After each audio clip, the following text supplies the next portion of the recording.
ہے واقعہ تیرے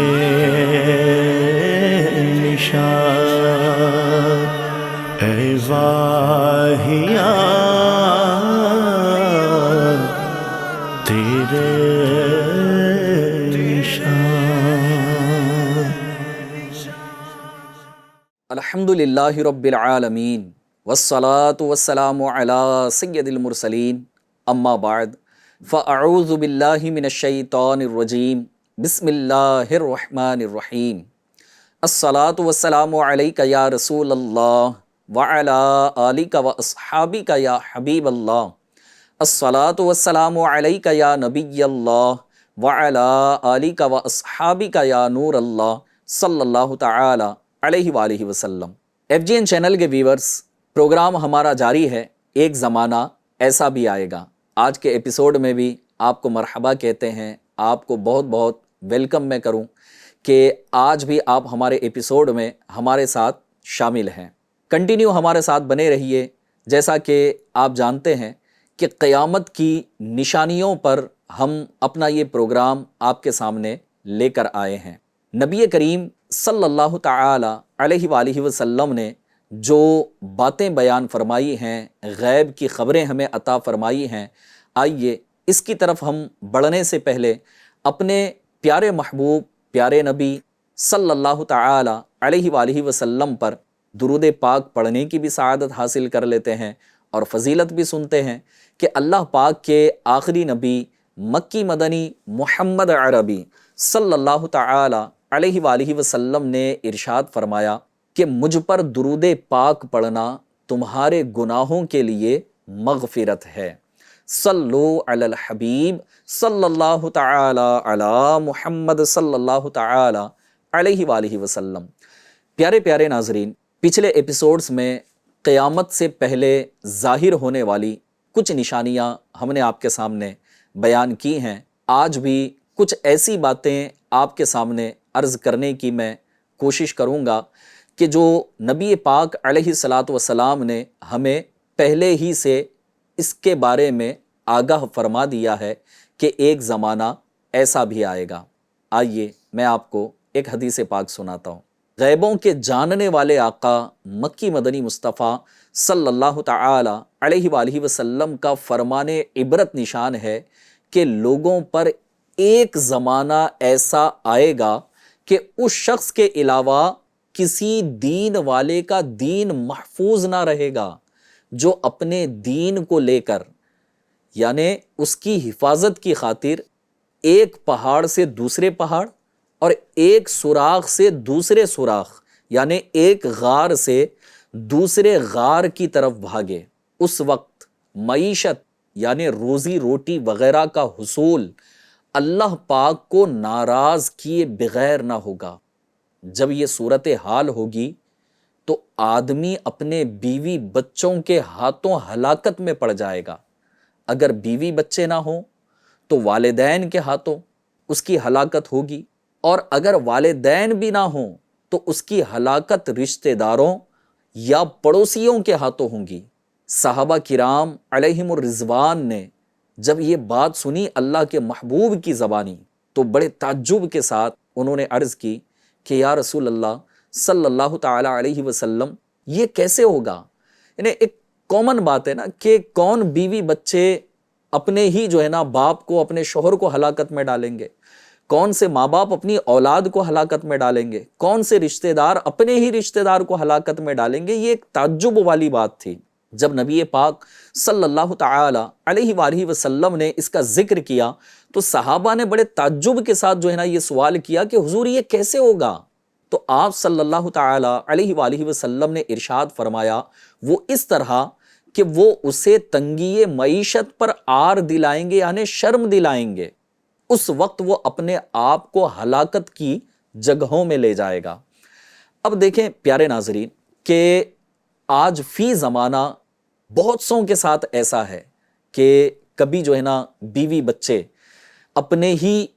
شوہر اور باپ کی طرف اس بات کا جو ہے نا وہ تقاضا کریں گے کہ فلاں کو دیکھو کہ اس کے باپ نے تو گاڑی دلوا دی، آپ نے تو کچھ کیا ہی نہیں ہمارے لیے. بیوی جو ہے نا اپنے شوہر کو آر دلا رہی ہوگی کہ میری بہن کے گھر میں دیکھو کہ وہاں جو ہے نا کتنی ریل پیل دولت کی ہے، وہ بنگلے میں رہتی ہے، کار میں گھومتی ہے، تو اس کے شوہر نے جو ہے نا عید کے دن میں اس کو جیولری دلا دی، یہ جو ہے نا ہار دلوا دیا، یہ کپڑے دلوا دیے، یہ سوٹ بنوا دیا. اسی طرح ماں باپ جو ہے نا جب اپنی اولاد کے ساتھ ہوں گے تو کبھی اپنے کسی رشتہ دار کے بچے کا جو ہے نا ذکر کریں گے کہ تم بھی جوان ہو گئے، ان کا بچہ بھی جوان ہو گیا، وہ اتنا کماتا ہے تم کب کماؤ گے. اگر ماں باپ نہ ہوں تو پھر جو ہے نا فرمایا کہ رشتہ داروں کے ہاتھوں ہلاک ہوگا. اچھا کبھی ایسا بھی ہوتا ہے نا کہ ہو سکتا ہے میرے ناظرین آپ کے ساتھ بھی کبھی ایسا ہوا ہو کہ رشتہ دار جب کسی کے گھر جاتے ہیں یا ہمارے ہی گھر کوئی رشتہ دار آ گئے اور کسی کے ساتھ اگر یہ گزری ہو تو اس کو جو ہے نا اس بات کا اندازہ ہوگا کہ بعض اوقات رشتہ دار جو ہے نا گھر میں کسی جوان لڑکے کو دیکھتے ہیں تو پھر کھلا کھلا پوچھ لیتے ہیں کہ بچہ کیا کرتا ہے، کتنا کماتا ہے، جاب کرتا ہے کہ نہیں کرتا، کاروبار کرتا ہے کہ نہیں کرتا. اچھا ابھی وہ اسٹرگل کر رہا ہے، جاب کی تلاش میں ہے، انٹرویو دے رہا ہے، لیکن اب وہ اس کو آر دلاتے ہیں، کہتے ہیں کہ بیٹھے بیٹھے گھر میں جو ہے نا باپ کی کمائی کھا رہا ہے. اب وہ جب یہ ساری چیزیں سنتا ہے نا تو پھر ایک وقت اس کے اوپر ایسا آتا ہے کہ وہ حرام کی طرف بڑھ جاتا ہے، غلط کاموں کی طرف بڑھ جاتا ہے، ڈکیتی کی طرف بڑھ جاتا ہے. تو حدیث پاک میں قیامت کی نشانیوں میں جو ہے نا یہ ایک بات بتائی گئی کہ ان قریب ایسا زمانہ آئے گا کہ ایک شخص جو ہے نا یا تو اپنے بیوی بچوں کے ہاتھوں ہلاکت میں مبتلا ہو جائے گا، یا اگر بیوی بچے نہ ہوں تو ماں باپ کے ہاتھوں، اور اگر ماں باپ نہ ہوں تو رشتہ داروں کے ہاتھوں، اور رشتہ داروں کے یہاں بھی اگر نہ ہو تو پھر وہ پڑوسیوں کے ہاتھوں ہلاکت میں مبتلا ہو جائے گا. کیونکہ یا تو اس کے نہ کمانے پر یا اس کی کم کمائی پر وہ اس کو شرم دلائیں گے، کہیں گے کہ یہ ناکارہ ہے، نکما ہے، اتنا ہی کماتا ہے، احساس نہیں ہے، طرح طرح کی باتیں ہوتی ہیں. اللہ پاک ہمیں ان فتنوں سے نجات عطا فرمائے اور ہم سب کی حفاظت فرمائے. FGN چینل کے ناظرین، آج میں جو آپ کو باتیں بتانے جا رہا ہوں، قیامت کی ایک نشانی تو یہ ہے کہ بندہ حرام و حلال کی تمیز نہ کرے گا اور ہلاکت میں مبتلا ہو جائے گا. اب آئیے ایک اور حدیث پاک میں آپ کو سناؤں کہ طبرانی کی جو ہے نا یہ حدیث پاک ہے جس میں نبی پاک صاحب لولاک سیاح افلاک صلی اللہ تعالی علیہ وآلہ وسلم نے ارشاد فرمایا کہ لوگوں پر ان قریب ایسا زمانہ آئے گا کہ اس میں جھوٹے کو سچا اور سچے کو جھوٹا سمجھا جائے گا. جی ہاں، اور ارشاد فرمایا کہ خائن کو امین اور امانت دار کو خائن قرار دیا جائے گا، اور آدمی گواہی دے گا حالانکہ وہ گواہ نہ ہوگا، قسم کھائے گا اگرچہ اس سے قسم کا مطالبہ نہ کیا جائے گا، اسے قسم کھانے کی جو ہے نا اسے ڈیمانڈ نہیں کی جائے گی، لیکن پھر بھی جو ہے نا وہ قسم کھا رہا ہوگا. میرے پیارے ناظرین، اگر اس حدیث پاک پر اگر ہم تھوڑا سا سنجیدگی کے ساتھ، سنسیئرٹی کے ساتھ اگر غور کریں تو 4 باتیں اس حدیث پاک میں ہمیں جو ہے نا سمجھ میں آتی ہیں جو اس میں بتائی گئی ہیں. پہلی بات یہ ہے کہ جھوٹے کو سچا اور سچے کو جھوٹا سمجھا جائے گا. اب آئیے میں اس کے ایکسپلینیشن کی طرف آپ کو لے کر چلوں کہ اس حدیث پاک کی شرح میں بزرگوں نے کیا ارشاد فرمایا ہے. امام صنعانی رحمۃ اللہ تعالی علیہ اس حدیث پاک کی شرح میں فرماتے ہیں کہ یہ اس لیے کہ لوگوں کا دل و دماغ خراب ہو جائے گا. جی آپ ان الفاظ پر تھوڑا سا غور کیجئے گا کہ اس کی شرح میں کہ جھوٹے کو سچا اور سچے کو جھوٹا سمجھا جائے گا تو اس کی وجہ کیا ہوگی. امام صنعانی فرماتے ہیں کہ اس لیے ہوگا کہ لوگوں کا دل اور دماغ یہ دونوں خراب ہو جائیں گے، یہ بتایا گیا. اور کیا غالب آ جائے گی؟ بدگمانی غالب آ جائے گی. اور ممکن ہے کہ یہاں مراد وہ وقت ہو جو دجال کے آنے کا وقت ہے جس میں اہل ایمان کو جھٹلایا جائے گا. یعنی دجال جو ربوبیت کا دعویٰ کرتا ہے اور مردوں کو زندہ کرنے جیسے کرتب دکھاتا ہے اور اس کی باتیں سچ مانی جائیں گی، اور اہل ایمان جو دجال کو رب ماننے سے منع کریں گے انہیں جھوٹا سمجھا جائے گا. لیکن پیارے ناظرین، اگر ہم اپنے اس زمانے پر غور کریں اور واقعی غور کیا جائے تو اس کے آثار کہیں نہ کہیں ابھی سے ہمیں نظر آ رہے ہیں کہ بسا اوقات ایک انسان اپنے چرب زبانی اور اچھے الفاظ کی وجہ سے جھوٹ کو اس طرح پیش کرتا ہے کہ لوگ اسے سچا سمجھ رہے ہوتے ہیں، اور جو سچا ہوتا ہے اسے جھوٹا سمجھ رہے ہوتے ہیں۔ لیکن یاد رہے کہ چرب زبانی یہاں تو کام آ گئی، دنیا میں چل تو گئی، لیکن بروز محشر خدا کے سامنے کام نہ آئے گی۔ یہی وجہ ہے کہ جھوٹ کی نبی آخر الزماں صلی اللہ تعالی علیہ وآلہ وسلم نے خوب مذمتیں بیان فرمائی ہیں۔ میں آپ کو بخاری شریف کی حدیث پاک سناتا ہوں کہ رسول اللہ صلی اللہ تعالی علیہ وآلہ وسلم نے ارشاد فرمایا، صدق کو لازم کر لو، یعنی سچائی کو لازم کر لو، کیونکہ سچائی نیکی کی طرف لے جاتی ہے اور نیکی جنت کا راستہ دکھاتی ہے۔ آدمی برابر سچ بولتا رہتا ہے اور سچ بولنے کی کوشش کرتا رہتا ہے، یہاں تک کہ وہ اللہ پاک کے نزدیک پتہ ہے صدیق لکھ دیا جاتا ہے۔ اور جھوٹ سے پیارے آقا نے فرمایا کہ بچو، کیونکہ جھوٹ فجور کی طرف یعنی برائی کی طرف لے جاتا ہے، اور برائی جہنم کا راستہ دکھاتی ہے، اور آدمی برابر جھوٹ بولتا رہتا ہے اور جھوٹ بولنے کی کوشش کرتا ہے، یہاں تک کہ اللہ تبارک و تعالیٰ کے نزدیک کذاب یعنی جھوٹا لکھ دیا جاتا ہے۔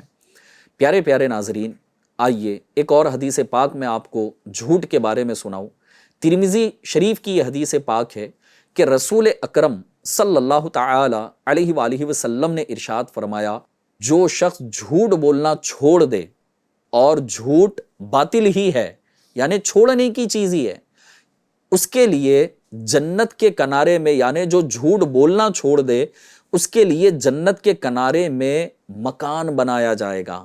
اور جس نے جھگڑا کرنا چھوڑا، حالانکہ وہ حق پر ہے، یعنی حق پر ہونے کے باوجود لڑائی نہیں کرتا، جھگڑا نہیں کرتا، اس کے لیے جنت کے بیچ میں مکان بنایا جائے گا۔ اور جس نے اپنے اخلاق اچھے کیے، اس کے لیے جنت کے اعلیٰ درجے میں مکان بنایا جائے گا۔ اب آپ غور کر لیں کہ آپ کو مکان کہاں پر چاہیے۔ اگر تینوں جگہ چاہیے تو تینوں چیزیں اپنانی پڑیں گی، کہ جھوٹ بھی بولنا جو ہے نا وہ چھوڑ دیا جائے، اور اس کے علاوہ حق پر ہونے کے باوجود بھی لڑائی جھگڑا کرنا چھوڑ دیجئے، خوشی خوشی اور پھر اچھے انداز میں زندگی گزاریے۔ اور ساتھ ہی ساتھ جو آخری بات ہے کہ اپنے اخلاق و کردار کو بہتر بنائیے، انشاءاللہ اللہ پاک اس کے لیے جنت کے اعلیٰ درجے میں اسے مکان عطا کرے گا۔ جو حدیث پاک میں نے آپ کے سامنے بیان کی تھی کہ جس میں 4 چیزیں بیان کی گئی ہیں، پہلا تو ہو گیا کہ سچے کو جھوٹا اور جھوٹے کو سچا سمجھا جائے گا۔ اب آئیے ہم بڑھتے ہیں دوسری بات کی طرف، کہ دوسری بات جو حدیث پاک میں بیان کی گئی ہے وہ یہ ہے کہ خائن کو امین اور امانت دار کو خیانت کرنے والا سمجھا جائے گا۔ جی ہاں، اس کی شرح کرتے ہوئے امام صنعانی رحمۃ اللہ تعالی علیہ فرماتے ہیں کہ اس سے مراد یہ ہے کہ لوگوں کی فکریں خراب ہو جائیں گی، یعنی ان کی سوچ ہی خراب ہو جائے گی، سوچنے کی صلاحیت خراب ہو جائے گی، اس طرح کہ وہ برے کو اچھا اور اچھے کو برا گمان کریں گے۔ جیسے میں اگر آپ کو مثال دوں کہ ایک شخص جو ہے نا مال کماتا ہے، حرام طریقے سے کماتا ہے یا سود کا لین دین کرتا ہے، دنیاوی اعتبار سے اگر اس کو دیکھا جائے تو بڑی ترقی اگر وہ کر رہا ہو تو اس کے بارے میں جو ہے نا اس کو ایسا سمجھا جاتا ہے کہ یار ٹھیک ہے، اس کی قسمت بڑی اچھی ہے، مالدار بنتا جا رہا ہے، فلاں فلاں فلاں، یوں اس طرح اس کی کچھ نہ کچھ تعریفات کی جاتی ہیں۔ لیکن ایک شخص جو ہے نا بڑا ایماندار ہو، جیسے کسی جو ہے نا غریب آدمی کو اگر ہم دیکھ لیں، اب وہ غریب آدمی اپنی کمائی کا کچھ حصہ جو ہے نا جوڑ کر کے اگر کوئی ایک آئٹم ایسا خرید لیتا ہے، جیسے اپنے گھر کے لیے اب تک جو ہے نا سالوں سے کرائے کے مکان میں تھا اور ٹین شیڈ میں رہتا تھا یا کہیں پر بھی رہتا تھا، لیکن ہے بڑا غریب، لیکن کمائی جوڑ کر کے اگر اس نے اپنا چھوٹا موٹا اگر کوئی گھر بنا لیا ہو نا، تو پھر لوگ اس پر بدگمان ہو جاتے ہیں، کہتے ہیں کہ آج تک تو یہ کرائے کے گھر میں تھا، بولے اب کہاں سے راتوں رات اس کے پاس مال آ گیا ہے، فلاں ہو گیا فلاں ہو گیا۔ اچھا، اسی طرح اگر ہم کسی مسجد کے امام کو لے لیں، کہ جس مسجد کے امام کے پیچھے سالوں نماز پڑھی جا رہی ہے، سالوں سے نماز پڑھنے کا معمول ہے، سالوں گزرنے کے بعد امام صاحب اگر اپنے گھر کوئی ایک مہنگا آئٹم لے کر آتے ہیں تو پھر محلہ جو ہے نا یہ کہنے پہ مجبور ہو جاتا ہے کہ امام صاحب نے مسجد کا چندہ کھا لیا ہوگا۔ او بھائی، آپ نے تو جو ہے نا ساری زندگی مزے ہی مزے کیے ہیں، اور سالوں کی کوشش کے بعد امام صاحب کے گھر اگر کوئی ایک مہنگا آئٹم آتا ہے تو آپ نے جو ہے نا اچھے آدمی کو، اپنے ہی امام کو برا خیال کر لیا کہ جس کے پیچھے سالوں سے نماز پڑھ رہے تھے اور آئندہ بھی سالوں تک نماز پڑھتے رہو گے، اس کے اوپر جو ہے نا آپ بدگمان ہو گئے۔ تو ایسا نہیں کرنا چاہیے۔ FGN چینل کے ناظرین، یہاں پر میں آپ کو خیانت کے بارے میں کچھ ایکسپلین کروں کہ خیانت کہتے کسے ہیں۔ اس بات کو یاد رکھیے گا کہ صرف کسی کو مال دیا گیا اور اس نے واپس نہیں لوٹایا، مال کھا لیا نا اس نے، تو صرف یہی خیانت ہے ایسا نہیں۔ یہ خیانت تو ہے لیکن اتنا ہی ہے ایسا نہیں ہے، بلکہ جو کسی منصب کے لائق نہیں وہ منصب اس کو دے دینا یہ بھی خیانت ہے۔ ہاں، اب ہمارے ساتھ تو ایسا ہی ہے نا، آج دور کے اندر آپ دیکھ لیں کہ کسی کو جاب دی جا رہی ہے تو رشتہ داری کے بیس پر، یا کسی کو جو ہے نا نوکری دی جا رہی ہے تو دوستی کی بیس پر۔ اب اس کے ٹیلنٹ کو آپ کتنا دیکھ رہے ہیں، حالانکہ آپ جانتے ہیں کہ وہ اس منصب کے لائق نہیں ہے۔ اس کے پیچھے لائن کھڑی ہے کہ جو ٹیلنٹڈ لوگ ہیں اور پھر اس کے علاوہ جو ہے نا وہ اس منصب کے اہل بھی ہیں، لیکن جس کو اتھارٹی ہے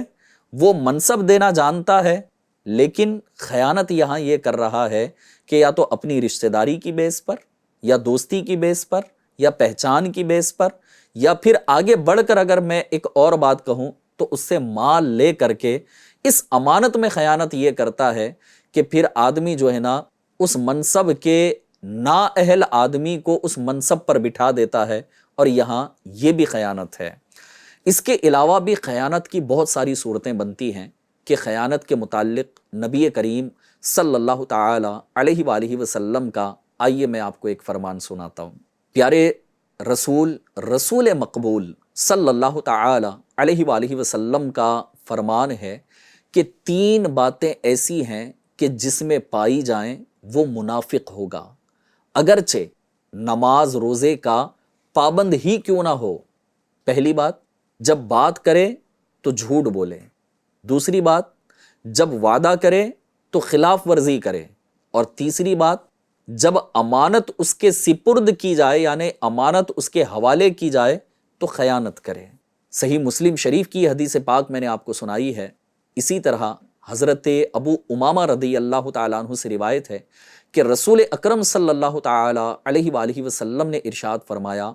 کہ مومن ہر عادت اپنا سکتا ہے مگر جھوٹا اور خیانت کرنے والا نہیں ہو سکتا۔ غور کرنے والی بات ہے یہ، کتنی پیاری حدیث پاک ہے کہ مومن کی جو ہے نا یہاں کوالٹی کو بیان کیا گیا ہے کہ مومن ہر عادت اپنا سکتا ہے لیکن مومن جھوٹا نہیں ہو سکتا، خیانت کرنے والا نہیں ہو سکتا۔ اللہ کریم ہماری حفاظت فرمائے۔ اب آئیے میں تیسری بات کی طرف بڑھتا ہوں جو اس حدیث پاک میں بیان کی گئی تھی، کہ تیسری چیز جو حدیث پاک میں بیان ہوئی وہ یہ کہ آدمی گواہی دے گا حالانکہ وہ گواہ نہیں ہوگا۔ آج ہمارے سامنے یہ حالت بھی موجود ہے۔ پیارے ناظرین، جھوٹی گواہی آج بالکل عام ہو چکی ہے، بلکہ پیسوں کے بدلے جھوٹے گواہ بڑی آسانی کے ساتھ مل جاتے ہیں، حالانکہ اسلام نے جھوٹی گواہی کی بہت مذمت بیان کی ہے، اس کو بڑا کنڈیم کیا ہے۔ حضرت انس رضی اللہ تعالیٰ عنہ سے روایت ہے کہ نبی اکرم صلی اللہ تعالی علیہ وآلہ وسلم نے ارشاد فرمایا، کبیرہ گناہ یہ ہیں اللہ پاک کے ساتھ شریک کرنا، ماں باپ کی نافرمانی کرنا، کسی کو ناحق قتل کرنا اور جھوٹی گواہی دینا، یہ کبیرہ گناہ ہیں۔ اور حضرت ابو ہریرہ رضی اللہ تعالیٰ عنہ سے روایت ہے، سرکار دو عالم صلی اللہ تعالی علیہ وآلہ وسلم نے ارشاد فرمایا، جو شخص لوگوں کے ساتھ یہ ظاہر کرتے ہوئے چلا کہ یہ بھی گواہ ہے، حالانکہ وہ گواہ نہیں ہے لیکن ظاہر یہ ہو رہا ہے، اور ان لوگوں کے ساتھ چل رہا ہے کہ یہ ظاہر کر رہا ہے کہ یہ بھی گواہ ہے حالانکہ یہ گواہ نہیں،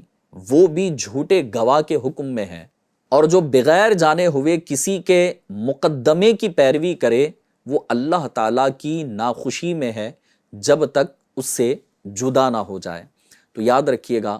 کہ گواہی دینا جو ہے نا اتنا کوئی آسان کام نہیں ہے کہ لوگ آج بڑا آسانی کے ساتھ جو ہے نا رشتہ داری یا دوستی کی محبت میں جھوٹے گواہ بننے کے لیے تیار ہو جاتے ہیں۔ کچھ ایسے کہ دولت کی لالچ میں جھوٹے گواہ بننے کے لیے تیار ہو جاتے ہیں۔ سنیے کہ جھوٹا گواہ جو ہے نا اس کے بارے میں کیا ارشاد فرمایا گیا۔ حضرت عبداللہ بن عمر رضی اللہ تعالی عنہما سے روایت ہے کہ رسول اکرم صلی اللہ تعالی علیہ وآلہ وسلم نے ارشاد فرمایا کہ جھوٹے گواہ کے قدم ہٹنے بھی نہ پائیں گے کہ اللہ تعالیٰ اس کے لیے جہنم واجب کر دے گا۔ اللہ اکبر، اللہ اکبر۔ جھوٹی گواہی دینے والوں کو غور کرنا چاہیے کہ جب وہ جھوٹی گواہی دینے کے لیے کھڑا ہوگا اور جھوٹی گواہی دے رہا ہوگا، اس کے قدم بھی نہیں ہٹیں گے ابھی وہاں سے کہ اللہ پاک اس پر جہنم کو واجب کر دے گا۔ اور چوتھی اور آخری بات جو اس حدیث پاک میں قیامت کی نشانیوں میں بیان کی گئی ہے وہ یہ ہے کہ لوگ بے جا قسمیں کھائیں گے۔ اس سے مراد یہ ہے کہ لوگ قسم کو ہلکا جانیں گے، اور اتنا ہلکا جانیں گے کہ بے جا قسمیں کھائیں گے، بلکہ لوگ دوسروں کا مال ہڑپنے کے لیے قسمیں کھایا کریں گے۔ ہاں، کہ آج کے زمانے میں ہم دیکھ ہی رہے ہوتے ہیں کہ کتنے لوگ ایسے شاید ہو سکتا ہے کہ ہماری نظروں میں اب آ رہے ہوں، یا اگر آپ تصور کریں تو ان کے چہرے جو ہے نا آپ کی آنکھوں کے سامنے آ جائیں کہ مال کھانے کے لیے جو ہے نا وہ بے جا قسمیں کھایا کرتے ہیں۔ اگر ہمارے ساتھ ایسا ہو اور اگر ہم نے ایسا کیا ہے تو جس کا مال کھایا ہے اسے واپس بھی کرنا چاہیے اور اللہ پاک کی بارگاہ میں توبہ بھی کرنی چاہیے۔ جو بے جا قسمیں کھایا کرتے ہیں نا، اس کی بھی مذمت نبی کریم صلی اللہ تعالی علیہ وآلہ وسلم نے حدیث پاک میں پیارے ناظرین ارشاد فرمائی ہے۔ سرکار عالی وقار مدینے کے تاجدار صلی اللہ تعالی علیہ وآلہ وسلم نے ارشاد فرمایا کہ جس نے جھوٹی قسم پر حلف اٹھایا تاکہ اس کے ذریعے اپنے مسلمان بھائی کا مال ہڑپ کر لے، تو وہ اللہ تعالیٰ سے اس حال میں ملے گا کہ اللہ تبارک و تعالیٰ اس پر سخت ناراض ہوگا۔ کیا اللہ پاک کو ناراض کرنے کے لیے ہم قسم کھائیں گے؟ فی زمانہ لوگوں کی حالت پیارے ناظرین اتنی ابتر ہو چکی ہے، اتنی بگڑ چکی ہے کہ ان کے نزدیک جھوٹی قسم کھانا، جھوٹی گواہی دینا، جھوٹے مقدمات میں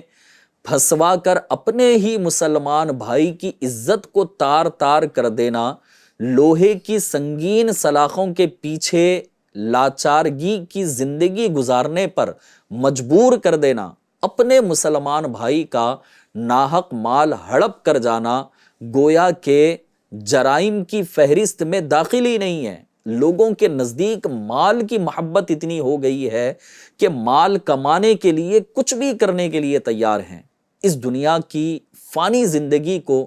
حرف آخر سمجھ بیٹھنا عقل مندی تو نہیں ہے نا،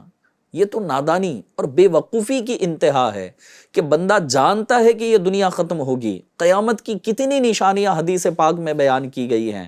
ہمارا پروگرام ہی قیامت کی نشانیوں پر یہ جاری ہے کہ ایک ایک ایپیسوڈ کے اندر ہم الگ الگ باتیں آپ کے سامنے لے کر آ رہے ہیں۔ اب غور کریں کہ جب اتنی نشانیاں بتائی گئی اور ہمیں یہ بتایا گیا کہ ایک دن زندگی بھی ختم ہو جائے گی اور یہ دنیا بھی ختم ہو جائے گی، اور قیامت کے دن اپنا سب کچھ جو ہے نا حساب کتاب کے لیے ہمیں کھڑا ہونا پڑے گا، اس کے باوجود بھی اب لوگوں کی حالت اگر اتنی ابتر ہو چکی ہے تو ہمیں اپنے آپ کو بدلنے کی ضرورت ہے۔ ایسوں کو چاہیے کہ ان قرآنی آیات اور ان احادیث کو بغور پڑھ کر عبرت حاصل کریں جس میں ان تمام معاملات کا ذکر کیا گیا ہے اور اس کی مذمت بیان کی گئی ہے۔ FGN چینل کے ناظرین، آج کے اس ایپیسوڈ میں ہم نے یہ جو 4 چیزیں حدیث پاک کے اندر سنی ہیں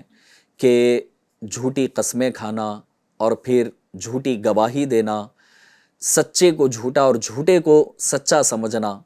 امانت میں خیانت کرنا، یہ وہ تمام برائیاں ہیں جو آج ہماری سوسائٹی کے اندر لوگ بے باکی کے ساتھ کرتے ہوئے نظر آ رہے ہیں، اور ان جرائم کو، ان برائیوں کو برا سمجھنے کے لیے بھی تیار نہیں۔ لوگ بڑی آسانی کے ساتھ یہ جملہ کہہ دیتے ہیں کہ دور کے ساتھ چلنا پڑتا ہے۔ یقیناً دور کے ساتھ چلا جائے، لیکن اللہ کی نافرمانی کے ساتھ تو نہیں نا۔ اللہ کی فرما برداری کے ساتھ زندگی کو گزارنے کی کوشش کریں، اور یہ تمام تر وہ باتیں آج آپ کے سامنے بیان کی گئی ہیں جو آج ہم اپنی آنکھوں سے دیکھ رہے ہیں، اپنے کانوں سے سن رہے ہیں، اور پھر اسے فیل بھی کر رہے ہیں، لیکن یہ قیامت کی نشانیاں ہیں جس کے بارے میں اللہ کے محبوب صلی اللہ تعالی علیہ وآلہ وسلم نے ارشاد فرمایا کہ ایک زمانہ ایسا بھی آئے گا۔ اللہ کریم ہمیں ان تمام برائیوں سے بچنے کی توفیق عطا فرمائے اور پھر قبر و آخرت کی تیاری نصیب فرمائے۔ آج کے ایپیسوڈ میں یہ چند باتیں آپ کے سامنے بیان کی ہیں، اگلے ایپیسوڈ میں انشاءاللہ تبارک و تعالی دیگر اور اس طرح کی باتوں کو ہم آپ کے سامنے لانے کی کوشش کریں گے۔ ہمیں کمنٹس بھی کرتے رہیے اور مزید FGN چینل ضرور دیکھتے رہیے۔ اللہ پاک ہمیں عمل کی توفیق عطا فرمائے، آمین بجاہ النبی الامین صلی اللہ تعالی علیہ وآلہ وسلم۔ صلو علی الحبیب صلی اللہ تعالی علی محمد صلی اللہ تعالی علیہ وآلہ وسلم۔ اے واقعہ تیرے نشان، اے واہیا تیرے